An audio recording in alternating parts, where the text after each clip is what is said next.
영상 준비됐나요? 네. 여기 그 소리가 여기 들어가죠? 소리가 따로 하는 거죠? 소리는 잘 모르겠는데 지금 좀 확인해 주세요. 그러면 소리가. 우리 지금 이제 첫 번째 시간에는 성경이 무엇인가에 대해서 성경을 어떻게 말하는가에 대해서 이야기를 나눴었고요. 그리고 이제 두 번째, 세 번째 시간은 세계관, 세상을 바라보는 관점에 대해서 이야기했었습니다. 특히 과거에 대해서, 현재에 대해서, 미래에 대해서 어떤 관점을 가져야 되는가, 우리 그리스도인들은 성경이 어떤 관점을 갖고 우리에게 가르치고 있는가에 대해서 생각을 해봤는데요. 지난주까지 됐나요? 소리 됐나요? 그냥 진행이 될까요?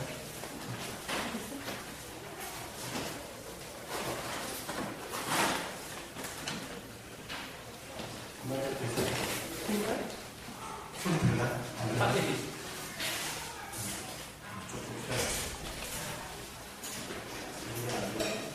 지난번에 했던 것 갖다 비교를 하죠.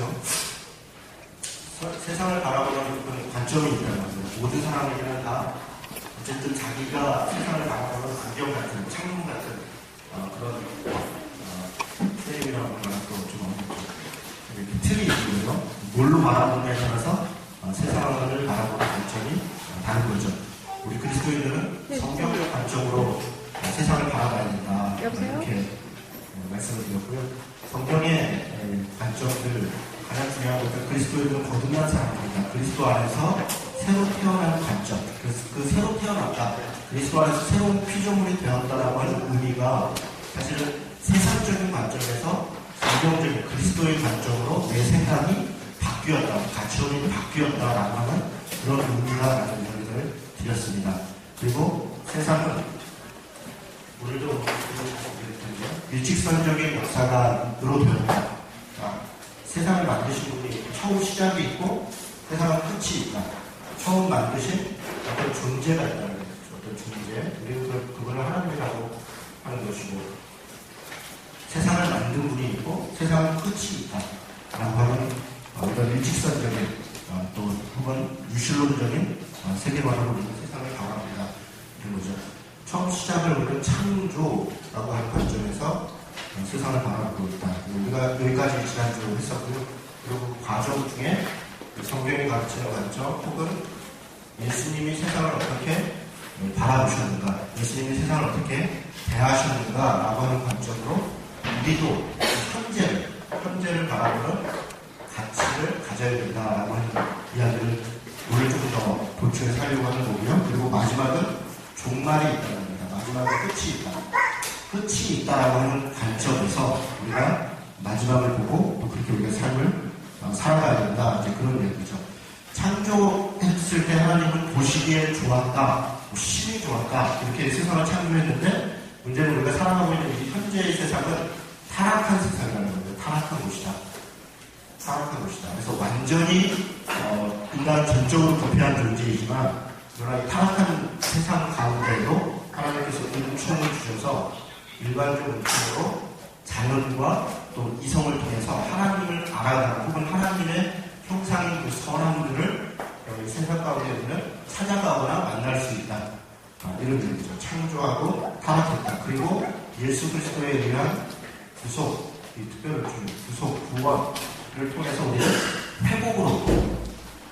회복된 인간으로 다시 우리는 거듭나게 되고 이 회복된 인간은 예수 그리스도 안에서 회복된 인간이 하나님과 다시 동역자가 되어서 이 세상을 인간뿐 아니라 세상을 다시 하나님의 창조했을 때의 그 에덴의 모습으로 회복시키는 그런 동역자의 일을 하게 된다라고 하는 이야기들이 그런 겁니다. 그리고 세상은 종말이 있다. 이런 이야기를 드렸습니다. 지난주에 이야기 드린 것 중에 우리의 싸움, 우리가 이 땅 가운데 회복시켜야 되는 싸움 중에 우리의 씨름은 혈과 육에 대한 것이 아니고 정사와 권세와 이 세상을 얻는 주관자들과 하늘에 있는 악의 영들에 대한 싸움이다.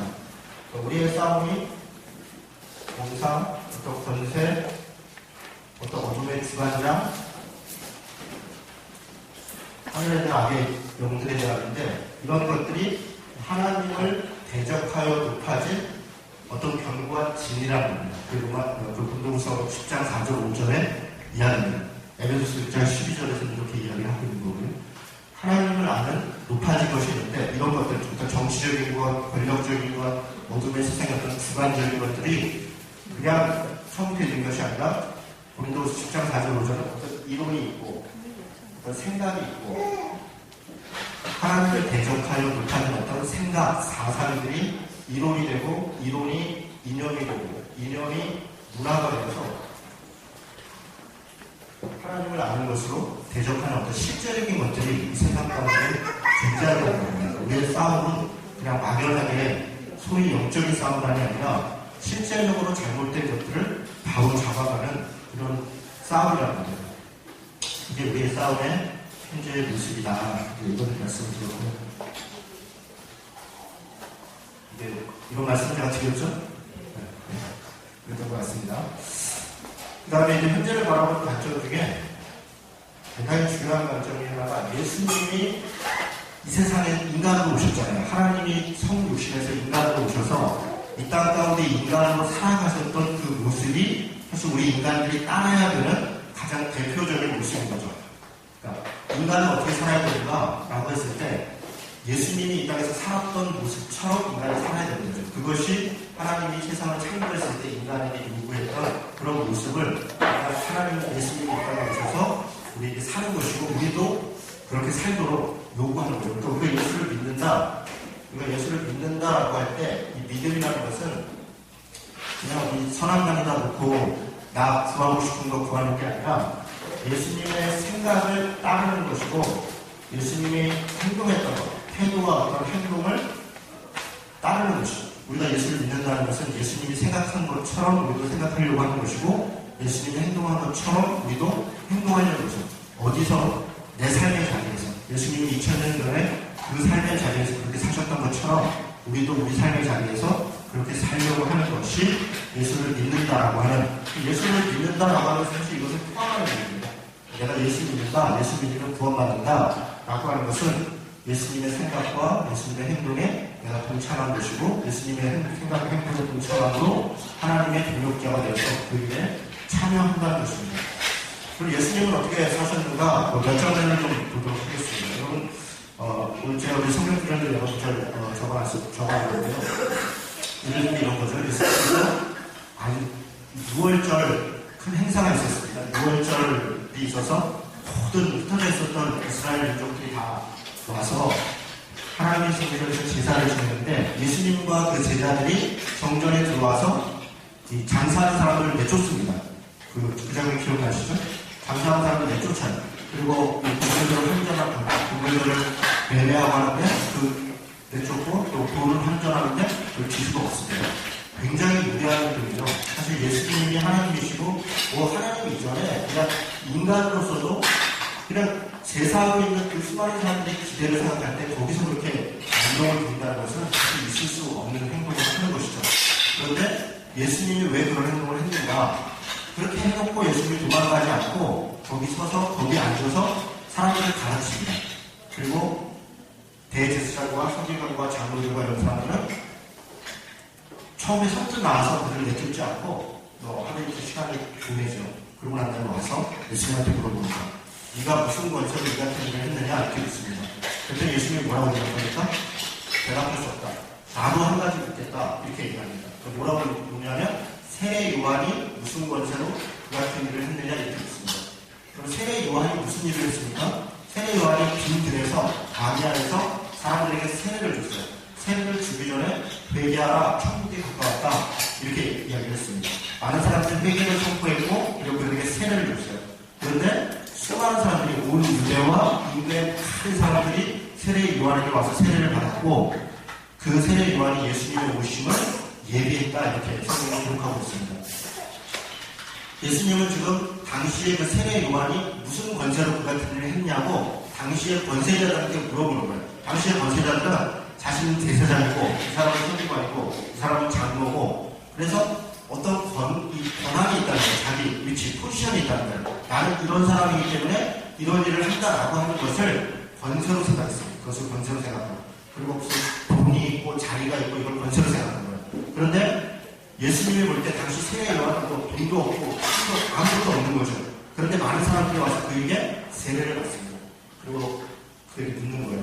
어떤 관계로 세례 요한이 그런 일을 했습니까? 만약에 이 제사장으로 하는 사람들이 하나님이 주신 능력으로 권세로 그랬다 그렇게 대답을 하면 예수님이 뭐라고 이야기를 하시겠어요? 뭐 제사장이 생각하는 거죠? 그러면 왜 세례 요한을 따르지 않았느냐? 세례 요한을 따라 회개하고 세례를 갖지 않았느냐? 이렇게 물을 것이고 하나님에게 온 권세니까 자기 실력으로 자기 잘나서 그랬다라고 이야기하면 혹은 자신은 귀신에 쓰였다 이렇게 얘기하고 싶은 거죠.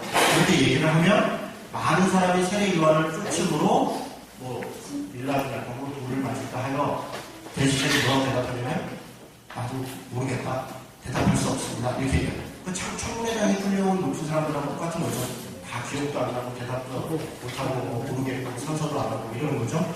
그랬더니 예수님이 뭐라고 하냐면 나도 대답할 수 없습니다. 이렇게 얘기해요. 예수님이 그렇게 대답을 할 때 예수님은 권세가 어디에 있다고 생각을 하는 거냐면 어떤 포지션이냐 그러니까 어떤 위치나 어떤 돈이나 이런 권세가 온 것이 아니라 세례 요한처럼 하나님께서 주시는 말씀 혹은 하나님의 뜻을 쫓아가는 것 거기에 권세가 있다는 거예요. 세례 요한이 그렇게 했기 때문에 그가 많은 사람들에게 쫓았던 것이고 그런 일이 있었던 것이다 이렇게 얘기합니다. 자신이 지금 행했던 일도 자신이 그런 일이다 라고 지금 이야기를 하고 있는 것이죠. 언뜻 보면 이런 정도 이야기하면 이해가 되지만 언뜻 보면 더 이해가 되지 않습니다. 아니 그런데 왜 와서 이렇게 소위 깽판을 친 거죠. 이게 왜 하나님의 뜻을 쫓아가는 것인가?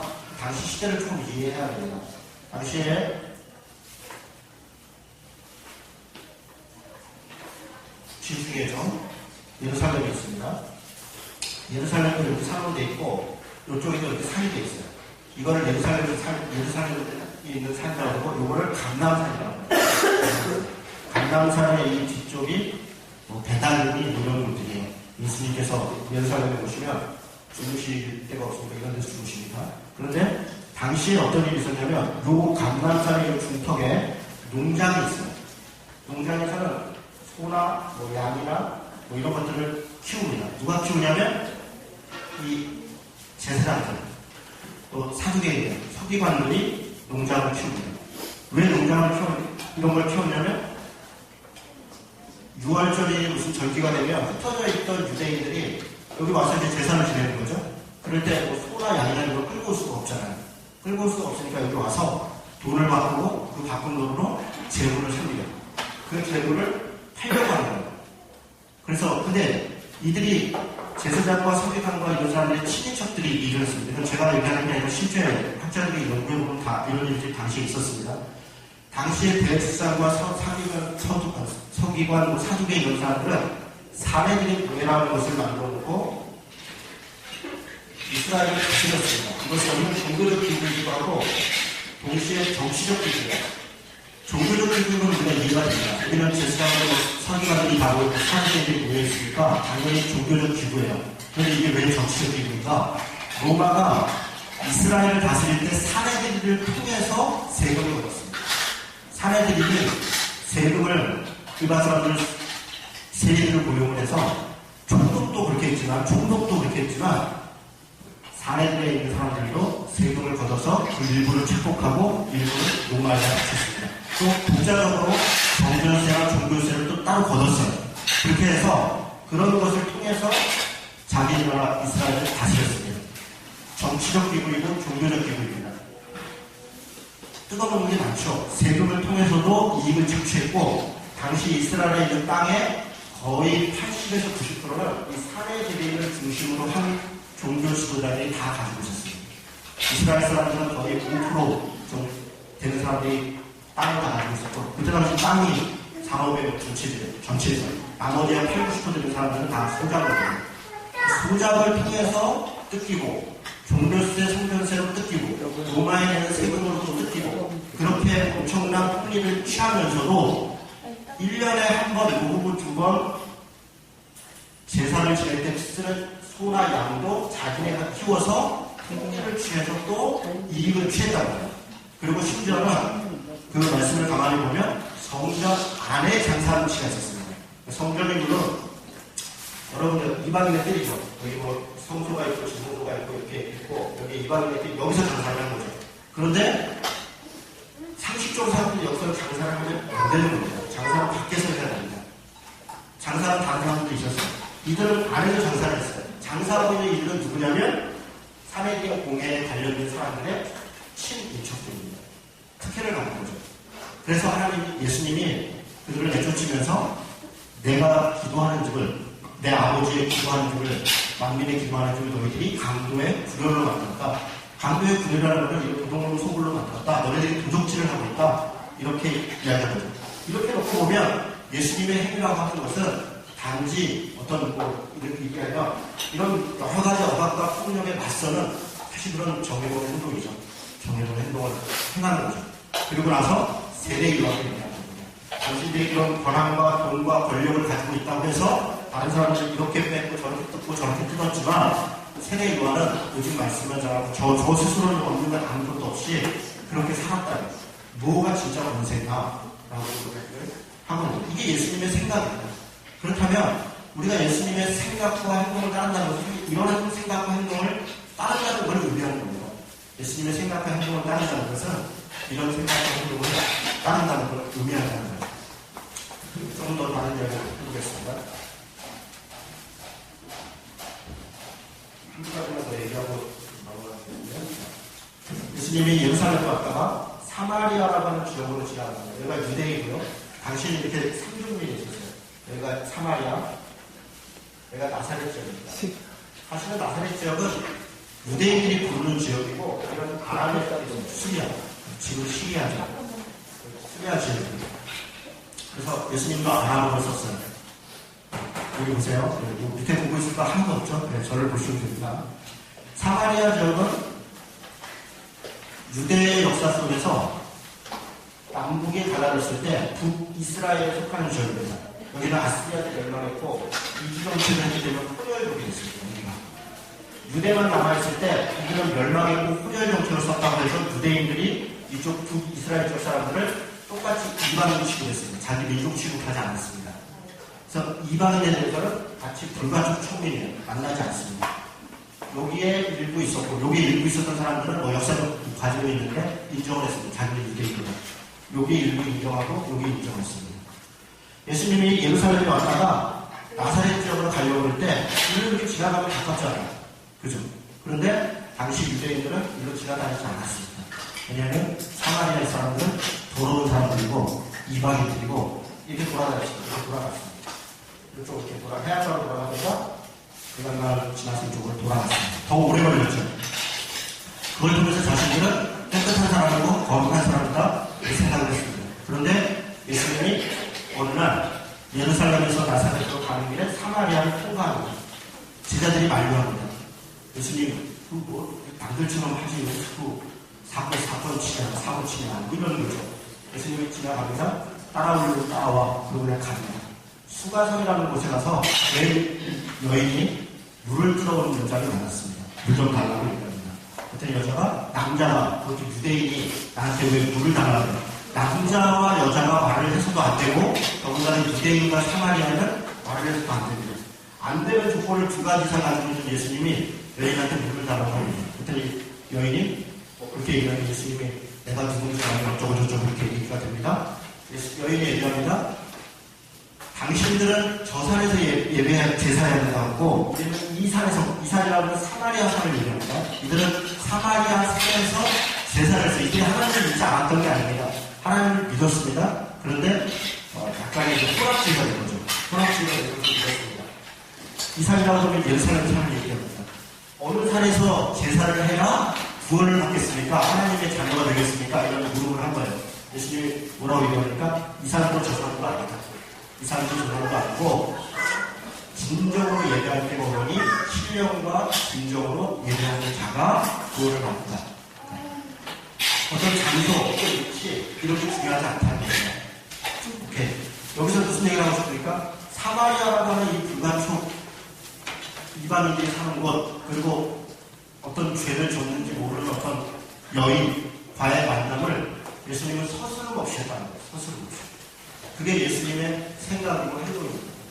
우리도 사실 그렇습니다. 지금 우리 우리 시대에 그리스도로서 만나는 우리가 혹은 그리스도인의 일에 일해야 된다라고 할 때 내재되어 있는 어떤 사람들을 만나고 그들과 대화하는 것이 우리에게 우리의 거룩을 지키기 위해서 하지 말아야 되는 건가? 그렇지 않습니다. 예수님을 따라간다는 것은 소외되고 어려움과 혹은 어떤 문제가 있는 사람들과 기꺼이 만나고 대화하는 것, 그게 이 시대에 우리가 살아가는 어떤 행동이고 가치라는 겁니다. 안식일이 되었습니다. 사두개인하고 바리새인들은 사실 서로 있습니다. 사두개인들은 지방하고 대선을 성전을 장악하고 있었고, 바리새인들은 지방 통고들입니다. 지방에 회당을 주시고 해서 지역 유지들을 하고 있습니다. 지역 유지 및 종교 지도자를 했어요. 그런 사람들은 서로 신학적으로 달랐고 신분이 달랐기 때문에 항상 대립점에 있었습니다. 그런데 예수님이라고 하는 공동의 적이 생기니까 이들이 단합을 합니다. 안식일날 예수님은 희한하게도 안식일만 되면 사고를 쳐요. 이것도 문제입니다. 1년에 한 번 9월절이 되면 예루살렘 성전에 와서 예루살렘 성전을 뒤집고 안식일이 되고 회당마다 돌아다니면서 문제를 일으킵니다. 안식일에 일하지 말아야 된다. 예수님은 일을 합니다. 그런데 그 일하는 것들을 가만히 보면 뭐 무슨 자기 먹고 살기 위한 일을 한 게 아니에요. 그 안식일의 원래적 개념, 정신들을 수행하는 일을 합니다. 안식일에 바리새인과 사두개인이 손 마른 사람, 손 장애가 있는 사람을 데리고 옵니다. 그리고 예수님한테 이런 사람이 있는데 어떻게 할까요? 뭐 하려고 그런 겁니까? 뭐 트집 잡으려고 그런 거죠. 예수님은 손을 내밀라고 합니다. 그리고 그를 고쳐줍니다. 그리고 나니까 사두개인들은 바리새인들이 난리가 났죠. 당신이 안식일을 어겼다. 이 신성 노동을 했다. 뭐 율법을 어겼다. 이런 얘기를 합니다. 예수님이 물어봅니다. 내가 한 가지 듣겠다. 안식일의 구덩이에 양이 빠졌는데 이거를 구해줘야 되냐 말아야 되냐 했습니다. 근데 이 질문은 사실은 배경을 알고 있는 질문입니다. 당시에 바리새인과 사두개인들은 이 논쟁을 했습니다. 안식일을 어디까지 지키는 게 안식일을 잘 지키는 거냐 때문에 양이 구덩이에 빠졌을 때는 어떻게 할 것이냐. 그들의 합의는 양을 구하는 것입니다. 왜 그랬을까요? 제사이기 때문에 그랬습니다. 사실 그의 생명 때문에 그런 것이 아니라 제사이기 때문에 그걸 구하는 게 맞다. 뭐 이런 점으로 약간 결론이 있었습니다. 물어봅니다. 근데 구해야죠. 어떻게 얘기했습니다. 예수님이 물어보니까 안식일에 양도 구하는데 사람, 모든 사람을 고쳤다고 해서 안식일을 어겼다는 거냐? 이렇게 답을 하는 거예요. 안식일이 누구를 위해 있느냐? 안식일이 누구를 위해 있는가? 자신이 안식일의 주인이다, 안식일이 사람을 위해 있다라고 말하는 것은 사실 안식일의 본래적 정신 혹은 본래적 의미가 뭐에 있느냐는 거예요. 여러분 안식일을 얘기하는 거예요. 여러분 안식일을 지켜라. 하나님을 위해서 지킵니까? 안식일을? 우리는 주일날에서 우리가 예배를 드리거든요. 교회에. 하나님을 위해서 이렇게 합니까? 만약에 우리가 하나님을 더 열심히 찬양하고 더 활발하게 멋있게 예배를 하면 하나님이 영광이 더 많아집니까? 더 좋아집니까? 그런 거 없습니다. 안식일은 옛날이나 지금 주일이나 다 사람을 위해서 사람이 쉬는 거고 사람이 하나님께 복을 받는 거고 사람이 하나님께 어떤 행동을 통해서 하나님의 인정을 받는 것이죠. 사람을 위해서 있는 것이지 하나님을 위해 있는 게 아닙니다. 그 얘기를 하는 것입니다. 안식일은 너희들을 위해서 하나님이 쉰 것처럼 너희도 쉬고 이웃도 쉬고 땅도 쉬고 또 정의를 이루는 수단으로 주었는데 그것을 이용해서 땅도 뺏고 사람도 괴롭게 하고 고통스럽게 하고 이런 오히려 잘못된 일로 사용을 했다는 것입니다. 예수님을 따른다는 게 그런 것입니다. 뭐 이런저런 이야기 많지만 이 정도로 하겠습니다. 예수님은 결국은 구약성경에서 이야기하고 있는 사랑과 평화, 제가 얘기한 거 여러 번 드렸어요. 구약성경에 있는 제일 많이 나오는 5개 단어를 칼칼 털면 진리라고 하는 거, 사랑, 평화, 그리고 공평, 정의, 이게 핵심입니다. 진리. 사실은 이 진리, 진실이라는 게 이게 진리하고 진실이라는 거예요. 구약성경에 있는 가장 핵심적인 게 진리, 사랑, 평화, 공평, 정의 이런 것입니다. 예수님께서 이 땅에 살면서 어떤 삶을 살았는가? 가난하고 고통받는 사람들은 사랑하시고 하나님 예수 그리스도의 평화를 주시고 돈과 권력과 힘을 가지고 다른 사람들을 억압하고 하는 사람들에 대해서는 공평과 정의를 몸으로 스스로 행하시고 그렇게 살아가신 것, 그게 하나님의 뜻을 이 땅 가운데 인간의 몸으로 살아가셨던 예수님의 모습입니다. 우리가 우리 십자가를 져야 된다는 게 바로 그런 거예요. 이런 모든 것이 충분하다. 십자가입니다. 십자가는 하나님의 사랑과 하나님의 정의가 이루어지는 결정적인 곳입니다. 그리고 우리에게 얘기하자 너희도 너희 십자가를 지고 나를 따라오라. 이렇게 얘기합니다. 또 우리도 이 같은 삶을 그 땅 가운데 살아간다는 겁니다. 예수님이 그렇게 하셨던 것처럼 예수님이 어떤 생각을 가졌고 어떤 행동을 했는가를처럼 우리도 우리 삶의 자리에서 우리가 살고 있는 이 역사적 상황 속에서 이렇게 살아가도록 부르심을 받은 자들이 바로 그리스도인가라고 이야기하는 겁니다. 현재는 어떤 관점을 가져야 되는가? 저는 이런 관점이라고 봅니다. 약자 편에 서고 소외된 사람의 편에 서고 정의의 편에 서고 공평을 이루려고 하고 평화를 이루려고 하는 것 그렇게 그 방향으로 우리가 노력하고 그 방향으로 일을 해나가는 것이 그리스도인에게 주어진 사명이다. 이게 현대를 바라보는 인식입니다. 제가 이게 강조하는 이유가 있습니다. 그리스도인들도 똑같이 모여서 맨날 그런 얘기 하는 거예요. 김 집사, 괜찮은데 그 땅 샀는데 많이 올랐어? 대박 나면 좋겠다. 하나님이 복 주셨네. 그런 이야기가 우리가 이 땅 가운데 살아가는 목적이 아니라는 거예요. 이게 우리의 목적이 아닙니다. 그것은 그냥 삶을 살아가는데 어떤 돈을 벌고 생활을 하고 하는 것은 하나의 요소예요. 그걸 자체를 내가 부정하는 게 아닙니다. 그게 우리의 목적이 아니라 돈을 벌었어요. 좋습니다. 하나님이 뜻하지 않게 내가 어떤 땅을 샀는데 이게 건강이 나서 100배로 뛰었어요. 왜? 그걸 우리 왜 나한테 이런 복을 줬는가? 왜? 이걸 갖고 나한테 뭘 하라고 그러는가? 그걸 고민하지 않고 100배 뛰었으니까 내 차 바꾸고 집 바꾸고 뭐하고 우리 자식 누가 꾸냐고 뭐 그런 일에다가 야, 이 땅에서 나보고 편하게 살게 하시는구나. 그러면 죽는 것입니다. 그게 하나님의 우리에게 이끌어가는 건 아닙니다. 내게 주어진 일, 내게 주어진 삶, 이걸 통해서 나는 무엇을 할 것인가 이걸 계속 고민하는 거예요. 사랑과 평화를 위해서, 공평과 정의를 위해서 무엇을 누구에게 도우라고 하는 그게 청지기 정신이거든요. 여러분 우리가 이 땅에 살면서 청지기라고 하는데 우리가 그 말을 시작을 못하는 거예요. 가장 쉽게 얘기하면 이런 겁니다. 내가 한 달에 1,000만 원을 받아. 그런데 우리 집 생활비는 250만 원이거든요. 그럼 나머지 750만 원을 어떻게 하는 겁니까? 이게 아니라는 겁니다. 나보라고 하는 게 아니라 나를 통해서 누군가를 도우라는 거예요. 하나님은 나라가 됐든 가난한 사람이 됐든 그걸 나한테 맡겼다는 겁니다. 그게 우리가 이 땅에서 살아갈 때 쉽게 얘기하면 청지기 정신이에요. 쉽게 얘기해요. 나 필요한 이러한 양식 외에는 다 하나님이 나를 통해서 누군가에게 주라고 돈만 그렇습니까? 지식도 그렇습니다.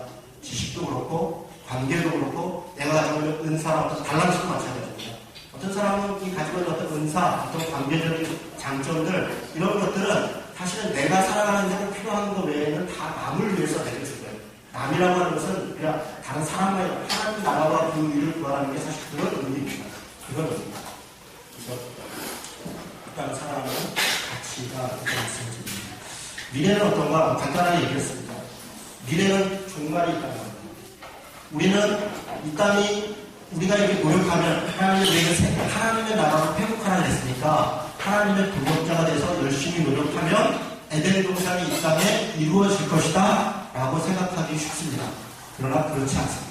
성경의 가르침 가만히 보면요. 점점 세상은 악해진다는 거예요. 사람들은 더 포악해지고 만물은 더 어려워지고 여러 가지 문제가 벌어집니다. 그리고 주님의 재림이 있고 세상의 심판을 받는다는 거예요. 아니 그러면 그런 거 보고 우리가 그렇게 열심히 삽니까? 그냥 적당히 이렇게 우리에게 주어지는 삶은 되지 우리가 그럼 만드는 모든 것이 아무 의미가 없지 않겠습니까? 그렇습니다. 의미가 없는 게 아니라 우리는 왜 그렇게 살아야 되는가? 하나님의 운명이라는 것. 첫 번째는 이게 우리에게 중요합니다. 하나님이 이 땅에 살면서 그리스도인들은 그리스도인으로서 아까 얘기했던 예수 그리스도처럼 자기 십자가를 지고 자기 삶에서 해서 살아라 라고 우리에게 명령하고 있다.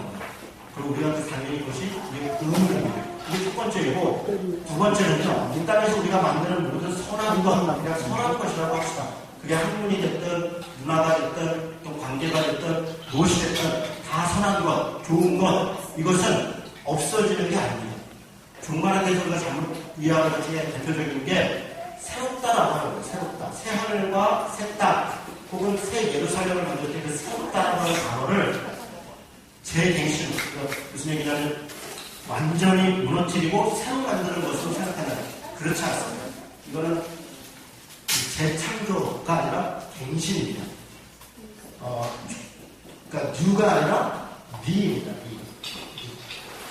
그러니까 이건 헬라어로 카이노스라고 하는데 신약 성경에 새롭다라고 했을 때 새롭다는 것을 단어가 두 개가 있습니다. 하나는 네오고 또 하나는 카이노스가 있어요. 네오라고 하는 것은 완전히 없애고 새로 만드는 거예요. 없는 중에 새로 만드는 거예요. 그러니까 창조 영어들은 다 네오입니다. 새로운 피조물 할 때 이것도 네오입니다. 그런데 새하늘과 새 땅, 새 포도주 이런 거 할 때는 카이노스입니다. 카이노스는 이런 선한 모든 것들이 그대로 다 보존이 되는 겁니다. 악한 것들은 없어지는 것이고 선한 것들은 갱신되는 것이에요. 그래서 우리는 몸의 부활을 믿는 거예요. 우리는 영혼의 부활을 믿는 사람들이 아니라 그리스도인들은 영혼 불멸을 믿는 게 아니라 몸의 부활을 믿습니다. 이렇게 돼요. 몸이라는 것은 대표적인 것, 몸이라고 하는 말이 대표적인 용어입니다. 문화적인 것, 이 땅 가운데 사람이 살아갈 때 만들어진 선한 것이 한마디로 그걸 몸이라고 해요. 내 몸만 얘기할 게 아니라. 그래서 하나님의 나라는 새하늘과 새 땅은 우리가 수고하고 노력한 또 하나님이 역사에 이끌어 가시면서 만드신 수많은 것들이 그대로 보존되면서 발전될 것이다. 그렇게 가르치는 것이 성경의 가르침입니다. 그래서 우리는 포기하지 말고 낙심하지 말고 우리 눈에 지금 당장은 악이 이기는 것 같고 뭔가 더 잘 되는 것 같으나 꼭 그렇지 않습니다. 이게 종말에 대한 이야기입니다. 자, 여기까지 우리가 성경적 세계관에 대해서 이야기를 했습니다. 성경적 세계관 다시 정리하면 창조하고 타락됐으나 구속돼서 회복으로 우리를 부르셨고 우리를 회복의 동역자로 사용하시고 그러나 마지막에는 종말이 있다는 겁니다. 종말. 창조하고 타락한 세상 이렇게 우리는 이런 관점을 가지고 세상을 바라보고 살아가는 존재다 이렇게 얘기합니다. 자, 그럼 지금부터는 비전에 대해서 이야기를 하겠습니다. 나눠진 강의한 말씀이 있습니다. 같이 읽겠습니다. 자, 시작.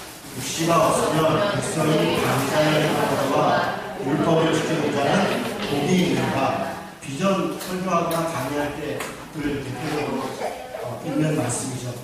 육시라고 하는 단어는 사존이라고 하는 단어인데요. 이건 비전, 환상, 비주얼, 이미지라고 합니다. 이미지, 이 말 자체가. 사도행전 2장 11절에 청년들이 환상을 볼 것이요. 우리말로 환상을 그러니까 굉장히 좀 환상적인 용어가 있는데 영어로 보면 이미지입니다. 어떤 지금으로 얘기하면서 동영상이겠죠. 뭔가 이렇게 그림을 볼 것이다. 미래적인 뭔가를 볼 것이다. 이런 비전을 볼 것이다. 환상을 볼 것이다. 이상을 볼 것이 자기한테 절을 합니다. 그때 요셉이 거기 뭐라고 적혀있냐면 꿈이 생각났더라. 그런 꿈을 잃어버리고 살았었고 그때 그 전화를 모습을 보고 옛날에 내가 꿈을 꿨을 때 이장님이구나 꿈을 꿨다는 제가 무슨 얘기하고 싶은 겁니까? 요셉이 출애굽해서 그게 아니라 하나님을 온전히 믿고 구덩이에 있을 때든 감옥에 있을 때든 어떤 상황에서도 하나님 앞에 내가 어떻게 살아야 되는가 그게 꿈이었답니다. 그 얘기에 있어서는 그게 비전이었습니다. 그렇기 때문에 바르게 경고를 행하지 않고 잘못대로 살지 않고 바르게 살려고 애썼다는 겁니다. 요셉의 꿈은 바로 그런 것인데 저는 누누이 얘기하지만 우리의 요셉 같은 삶을 살 수 있으면 다행이지만 제가 미국에서 그렇게 사는 것은 저는 반대입니다. 그 고생을 우리 애들이 간단한 그릇이 못 되는 거거든요. 그 간단한 그릇이 돼야 그것도 주시는 겁니다. 쉽지 않습니다. 바울은 어떻습니까? 제가 여기 쭉 적어놨지만 1차 전도여행이 2,300km 했어요. 2차 전도여행이 5,000km였어요. 3차 전도여행이 6,000km였습니다. 그리고 뭐 이런저런 성공을 얘기하지만 결국은 그는 오만에서 단군에 목에 잘려서 죽었습니다. 자, 이 삶을 우리가 성공했다라고 이야기한다면 그래서 바울이 이렇게 저렇게 성공했으니까 그런 꿈을 꾸고 살아야 된다? 바울은 그렇게 꿈을 꾼 게 아닙니다. 자기에게 주어진 삶을 최선을 다해서 눈 뜨고 있는 동안 열심히 복음을 전하고 자기에게 하나님이 이방인에게 복음을 전해야 된다라고 하는 확신을 주시니까 그 일을 위해서 최선을 다한 것이고 이것은 그 결과입니다. 결과. 그리고 그 결과 때문에 그가 겪었던 고통은 이루 말할 수가 없습니다. 그러니까 우리가 꿈을 얘기할 때 바울과 요셉을 이야기하지 말아야 된다는 게 아니라 그들이 어떤 자세로 살았는가 어떤 태도로 살았는가가 핵심인데 그가 무엇을 이루었는가 그가 어떤 자리에 정해졌는가 그것을 우리의 목표로 삼고 살아가는 것처럼 하면 어떻게 됩니까? 그 자리 때문에 사실은 진실을 외면하게 됩니다. 제가 고지론을 강의하시는 김동호 목사님 그 교회에서 설교를 동학교에 3년, 교수들 승인을 1년, 4년을 있었습니다. 그걸 항상 이렇게 얘기합니다. 고지를 정명해야 돼요. 모든 사람들은 자, 공격 전쟁을 하면 방어하는 사람이 더 쉽다. 사례. 그건 군대는 가서 오셨겠죠? 저는 군대를 있었는데 군대에 갔다 오셨을 거예요. 방어할 때 이렇게 지진을 해놓고 1만 힘이 있으면 공격을 3배로 해야 된다. 그래서 어떻게 하라니까? 고지를 점령해서 방어를 쉽게 하면 보험도 전할 수 있고 영향력도 더 크고 그러니까 우리는 고지를 점령. 그분이 얘기하는 고지는 뭡니까? 대법원장 되고 국회의원 되고 사장 되고 교수 되고 뭐 되고 이런 거예요. 이런 거 되면 높은 자리에서 할 수 있다는 거예요. 여러 가지 예도 많이 듭니다. 그 중에 대표적인 예를 드는 사람이 한 사람이 있습니다. 어떤 친구가 고등학교 3학년 때 목사님을 찾아오고요. 목사님, 제가 법대를 가야 될지 신학대를 가야 될지 고민하고 있습니다. 어떻게 하는 게 좋을까요? 그때 목사님이 목사 될 사람은 세도 셌다. 너는 법대 가서 대법원장이구나. 그래서 걔가 법대를 가서 이렇게 법대를 갔다. 이런 얘기를 하는 거예요. 예화를. 그 얘기를 뭐 수도 없이 합니다. 제가 그 친구 아버지를 잘 알아요. 그 친구, 그 법대 가는 그 친구 아버지가 충영교회에서 세습반대하다가 쫓겨나가지고 제가 그분을 도와줬습니다. 돕고 세습반대로 도와주다가 쫓겨났었어요. 아들이 어떻게 됐나? 법대를 나왔어요. 그리고 검사가 됐습니다. 검사가 됐는데 어떤 딜레마에 빠졌냐면 검사가 되니까 누가 전화가 오냐면 교회에서 전화가 오고요. 장로님, 목사님 여러분들이 아무개 집사 우리 누구 있잖아. 우리 아는 사람이 있는데 사정이 어려워. 사정이 어렵죠. 다 검사한테 뭐 경찰에 잡혀가고 그러면 사정이 어렵죠. 왜 전화하는 겁니까? 좀 봐달라는 거죠. 힘 좀 써달라는 거죠. 거기다 대고서 법대로 될 겁니다. 죄 없으면 나갈 거고 죄가 있으면 감옥에 가겠죠. 이렇게 얘기하면 어떻게 되는 거예요? 관계가 어색해집니다. 어려워집니다. 각종 탐탁이 믿는 사람들로부터 오고 주말에 돼서 결혼식장에 가면요. 축의금을 내면 지금도 이제 공부가 하도 심하니까 이제 액수를 정하잖아요. 3만원, 5만원 이렇게. 그러니까 그때 당시에도 검사는 얼마쯤 내야 되냐면 10만원을 내야 됩니다. 굉장히 오래된 일이 한 10몇 년 전이죠. 20년 가까이 전에. 그때 10만원이면 되게 큰 돈인 거죠. 3만원, 5만원 내면 뭐라고 생각하면 나를 무시하나 이렇게 생각해요. 검사쯤 돼서 내가 자기한테 이렇게 못했나? 이런 생각을 하는 거예요. 그러니까 검사를 가서 10만원쯤 내야 됩니다. 지금으로 하면 더 내겠죠. 근데 검사도 공무원입니다. 무슨 뭐 돈 더 받는 게 없으라고 이거는 월급 비슷합니다. 검사야 뭐 조금 더 받겠지만 고급 공무원이니까 그렇게 많이 안 받습니다. 그러니까 이 사람이 주말 되고 뭐 다니면서 10만원, 20만원 내면은 사실 자기 생활이 잘 안 되는 거예요. 근데 어떻게 생각하는 겁니까? 검사는 당연히 뒷돈 받으려니 생각하는 거예요. 모든 사람이다. 그래서 검사는 당연히 돈이 있으려니 생각을 하는 겁니다. 여차저차해서 결국은 이 사람이 검사까지 있습니다. 변호사, 검사 생활 속에서 자기가 정직하게 도저히 못하겠다는 거예요. 지금 변호사 하고 있습니다. 그런데 그 목사님은 계속 그걸 예를 들어 제가 한 날은 목사님한테 목사님 그 친구 검사 때려쳤대요. 변호사 됐대요. 대법원장 못한대요. 그래서 제가 이렇게 물었습니다. 목사님, 시간이니까 제가 있는 거 목사님 그 고지정령하라고 그러는데 총회장 하시죠. 총회장. 장로 통합측입니다. 통합측 총회장 넣어가지고 좋은 일 하면 얼마나 큰 영향력이 있습니까? 그랬더니 목사님 펄쩍 뛰면서 내가 그 더러운데 왜가 이렇게 정치권에 내가 왜 발을 들여? 그 더러운데 거기는 발을 들이는 순간 정치를 해야 되는 거예요. 목사가 노회장 총회장. 그게 현실이에요. 나는 그런 거 못해. 내가 얘기했어요. 목사님. 그래도 교회가 더 깨끗하지 않습니까? 세상에 대법원 되고 무슨 뭐 되고 뭐 총장되고 뭐 되려면 거기서 더한 일을 겪으면서 그걸 해야 됩니다. 목사님도 하기 싫은 걸 왜 남들한테 하라 그러니까 그걸 해야 고지를 점령하고 우리가 더 많은 영향력으로 세상에 복음도 전하고 세상을 깨끗하게 할 수 있다고 말하는 게 맞습니까? 웃으면서 그냥 마십니다.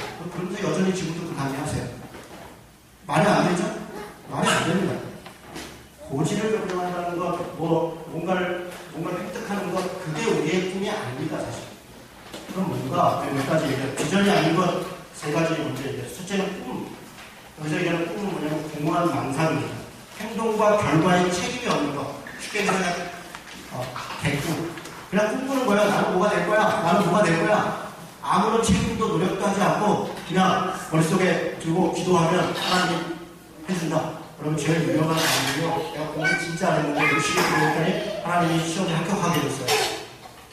그랬는지 모르겠어요. 한 100만 명 중 1명쯤 하나님의 무슨 특별한 목적 때문에 그 친구를 이렇게 살렸는지 모르겠어요. 그거 듣고 애들 공부 안 하고 그냥 기도 열심히 하면 되겠구나. 큰일 날 일입니다. 목사님 어떻게 하면 제가 대학에 합격할까요? 저희 대답은 간단합니다. 공부 열심히 하면 돼. 공부 열심히 하면 대학에 합격하는 겁니다. 목사님이 기도해 준다고 대학 합격하는 게 아니에요. 그런 걸 가지고 무슨 점치듯이 그런 개꿈, 이런 거는 비전이 아니거든요. 그래서 지나치 신비주의, 현실 도피적인 신학 이런 것들 아무런 노력도 하지 않으면서 기도만 하면 우리 가정의 형편이 달라질 것이다. 천만에 일을 해야 되는 겁니다. 그래야 먹고 사는 겁니다. 자기 일자리가 어려우면 신문이라도 돌리고 우유라도 돌리고 그렇게 하는 겁니다. 저희 형이 목사인데요. 지금도 우유 배달합니다. 저희 형이 현직 목사예요. 현직 목사. 저보다 지금 충주에 내려가서 이만저만해서 어렵죠? 우리 형은 신문 배달하고 우유 배달을 벌써 10몇 년째 하고 있습니다. 그래서 아이들을 가르치고 있어요. 제가 그때 존경스럽습니다. 똑똑하고 좋죠? 그런 것입니다. 열심히 일해야 되고 현실 도피적으로 사는 사람입니다. 다만 욕망, 목적 외에 수단과 방법을 가리지 않는 것 이게 무서운 겁니다. 아까 말한 고지로 같은 뭔가 자리를 위해서 이게 목표예요. 목표. 여기를 올라가기 위해서 사람도 밟고 지나가고 뇌물을 주면 뇌물도 주고 뇌물도 받고 뭐 적당히 이렇게 하면서 이 자리에 올라가는 거예요. 올라가서 그때 한 방에 잘하면 되지. 내가 평소에 하나님 앞에 못했던 거 높은 자리 가서 하면 되지. 높은 자리 가서 그렇게 왔습니까? 우리나라에요 국회의원의 40%가 크리스찬이에요. 예전에 김영삼 대통령 때 고위공직자들을 불교신문에서 김영삼 대통령이 하도 기독교 편파한다 해서 조사했더니 40몇 프로가 다 크리스찬, 다 기독교인들이. 정경련을 포함해서 우리 기독신앙인회가 정경련을 포함해서 이 한국의 경제권을 거의 다 장악하고 있습니다. 의사는 어떻습니까? 제가 기독교 의료선교한테 간사를 했었어요. 기독의사회, 기독간호사회, 기독한의사회, 서울의사회의 70%가 다 크리스천입니다.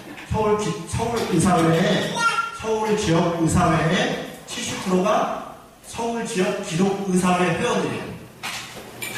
고지는 이미 점령이 됐습니다. 얼마나 더 높은 자리를 가면 잘하겠습니까?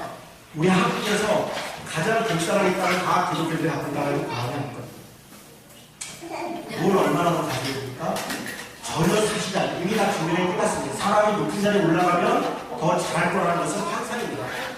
있는 자리에서 있는 자리에서 어디 멀리 갈 것도 없습니다. 자기 자리에서 잘하는 게 최고. 자기 가족한테 자기 직장에서 자기 살고 있는 지역에서 자기 삶 그렇게 잘하지 않는 사람이 어디 멀리 가서 제가 여기 성교학과를 나왔습니다. 아세요?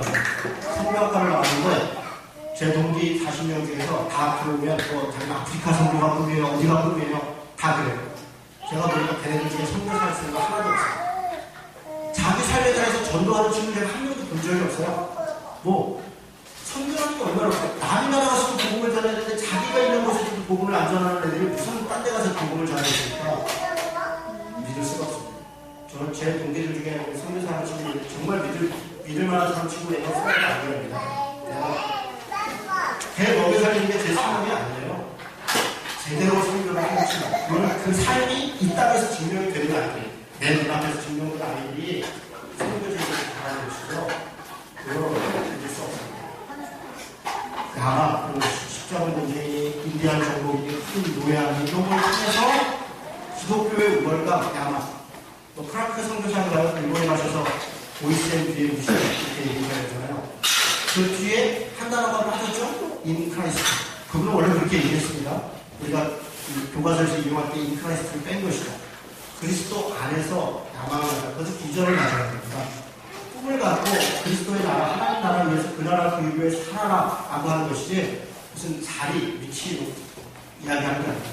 비전이 아니고 세 번째는 직업입니다. 비전을 이루는 수단과 방법이죠.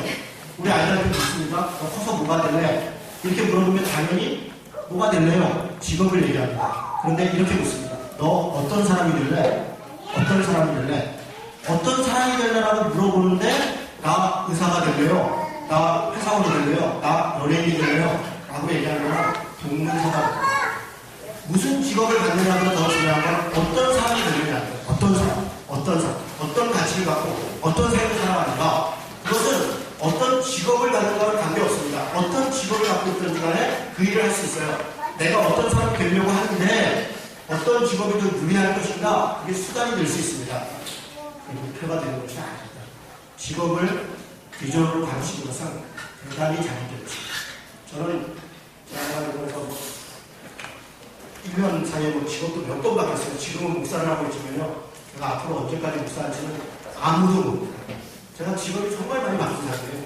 그러나 저는 제가 삶을 살아가는 방향이나 방식에서 거의 바뀌지 않았다 생각합니다. 늘 제 나름대로 하나님과 살았고, 어렵고 소외된 사람들을 도움을 줬고, 방식을 가려고 생각했던 거예요. 그때 나를 필요한 곳에서 가서 일을 했습니다. 내가 연봉 얼마 받느냐, 그걸 한 번도 저한테 중요한 적이 없었어요. 다행히 하나님의 이 가정에 밥 먹고 사는 거 이렇게 채워주셨으니까 가능했겠죠. 그렇지 않았다면 제가 다른 일도 하는 거죠. 저는 일반 직업을 갖는 게 나쁘다고 전혀 생각해 본 적이 없습니다.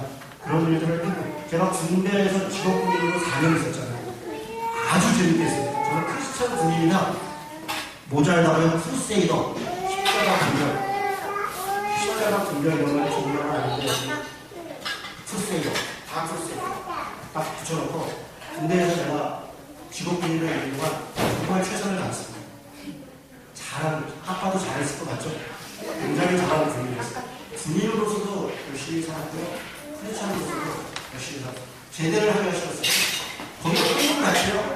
제가 중사 됐을 때 이승경을 조금만 초코파이 하나 사주고 음료수 하나 사주고 교회 가자고 막 음료수 좋아하고 누구를 물려고 야, 이렇게 공부하는 거 싫은데 밖에 나오니까 너무 어렵더라고요. 제가 그래서 제 아내가 있으니까 거짓말이 아니고요. 제대하고 결혼하고서 다시 군대를 가고 싶었어요. 아내한테 상의했어요. 다시 군대를 갈까?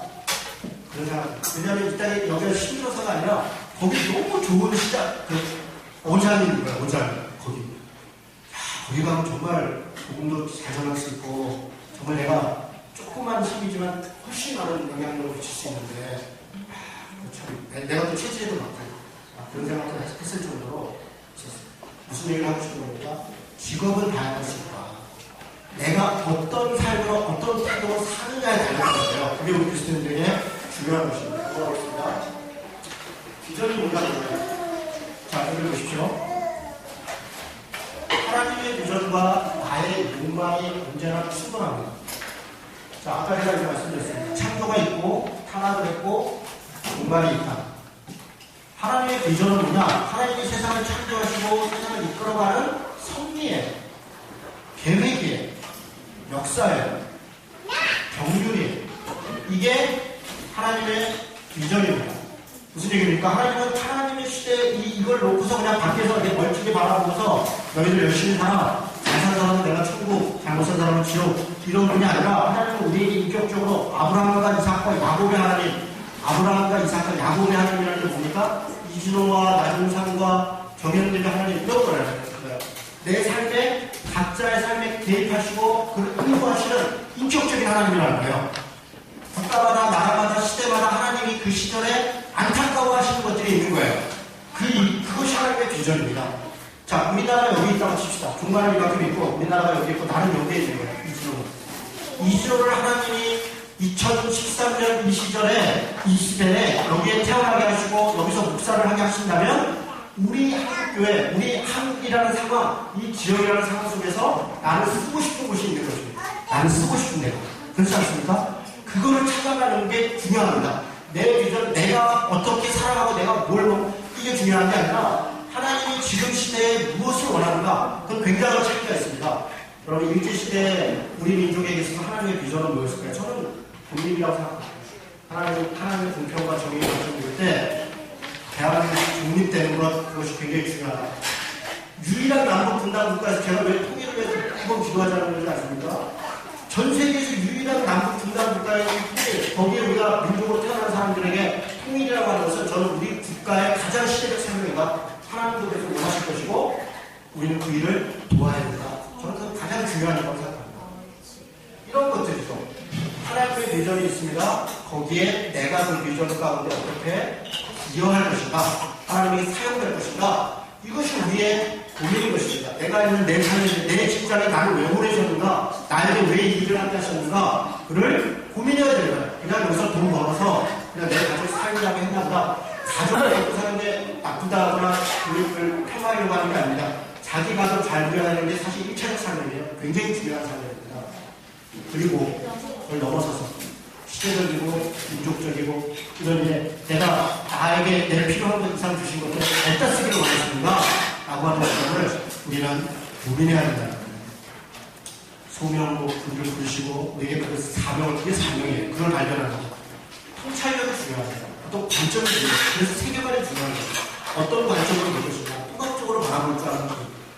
소화병적으로 나만 바라보는 것이 아니라 하나님의 나라를 생각하고 하나님의 교회를 생각하고 나라와 민족을 생각하고 이렇게 생각하면서 내가 무엇을 기억할 것인가 그런 것이죠. 비전을 이루는 수단으로서의 직업 좀 더 얘기하겠습니다.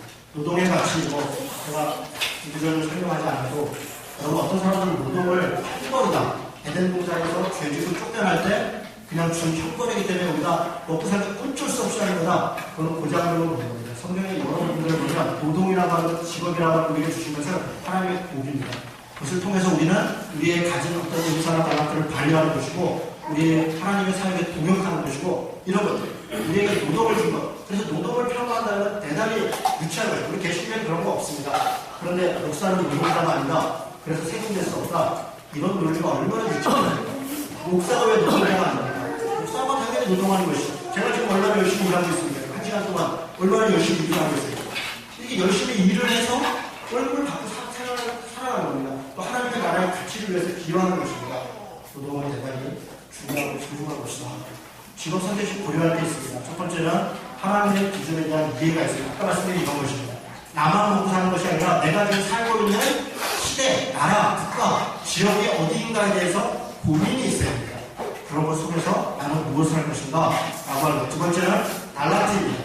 내게 무슨 달란트예요? 여러분, 달란트 은사라는 게 굉장히 중요합니다. 예를 들어 어떤 사람이 열심히 노력하면 안 되는 일이 없어. 이런 이해를 가지고 내가 오늘부터 열심히 성악을 해서 한 20년 정도 하고 내가 조수민처럼 세계적인 성악가가 될 거야. 안 돼요. 안 돼요. 조수민은요, 노력도 굉장히 열심히 하지만 탁월한 게 있어요. 그게 달란트, 그게 은사예요. 그걸 따라갈 수가 없어요. 자기 각자의 직업 가운데 있습니다. 그럼 자기의 달란트와 은사를 빨리 발견. 그래서 적성 검사를 하고 무슨 이런 것 굉장히 좋은 겁니다. 그렇다면 자기의 기질, 자기의 잘하는 것 이런 걸 분류하는 게 되게 중요합니다. 그 다음에 컴패션이라는 이게 뭐냐? 이게 긍휼입니다. 긍휼. 예수님께서 무리를 보시고 불쌍히 여겨 이렇게 그 불쌍히 그게 컴패션입니다. 사마리아에 장로 만난 사람은 사마리아 사람이 엠마오 내가 사람을 그를 불쌍히 여기는 컴패션. 불쌍히 여긴다는 컴패션하는 것은 함께하는 거예요. 패션은 고통입니다. 다른 사람의 고통을 함께하는 거예요. 제가 이 말씀을 여러분 중에 이런 초등학생, 중학생, 중고등학생들이 도움이 될 텐데요. 특별히 마음이 가는 일이 있어요. 마음이 가는 일. 제가 보니까 우리 이주철 집사님은 해외 선교에 마음을 가요. 방학만 되면 이제 가는 마음이 가니까 거기 현장을 보고 고통이 있고 그러니까 방학 되면 한 달씩 거기 가시는 거예요. 도울 일이 얼마나 많습니까? 할 일이 얼마나 많습니까? 장애인도 있고 소외된 사람도 고통받는 사람들이 얼마나 많습니까? 그런 많은 것들이 내가 다 하는 게 아니라 특별히 나한테 마음에 남의 일 같지 않게 느껴지는 게 있어요. 그걸 듣는 거예요. 그게 자신에게 있어서 하나님이 주신 비전입니다. 저 같은 사람한테는 저는 통일에 대한 마음을 너무 많이 주셔요. 그러면 저한테 그게 컴패션입니다. 근데 우리 교회들 중에 다 그렇지 않을 수 있습니다. 그러니까 다 그렇지 않을 수 있어요. 누군가에게 특별히 나는 이 분야에 있어서 이런 사람들만 보면 마음에 안타까움이 있고 나그네 같지 않다. 그 일에 최선을 다하는 게 좋습니다. 그게 복음을 전하는 일이든 사회 경제적 제도적 참여를 하는 것이든 상관없습니다. 하나님 앞에 최선을 다하는 게 중요합니다. 환경과 적성이 중요하죠. 우리 아이들도 부모들과 대화하고 자기가 자기를 모르니까 자기가 가지고 있는 환경, 적성 이런 걸 통해서 직업을 전하는 거죠. 마지막으로 유념할 사람. 첫 번째는 이성적 시간이 있어요. 이성적 시간. 로마서 12장 1절에 보면 뭐라고 얘기하냐면 너희 영적 예배입니다. 너희의 드릴 것이 영적인 예배다 이런 얘기를 해요. 그죠?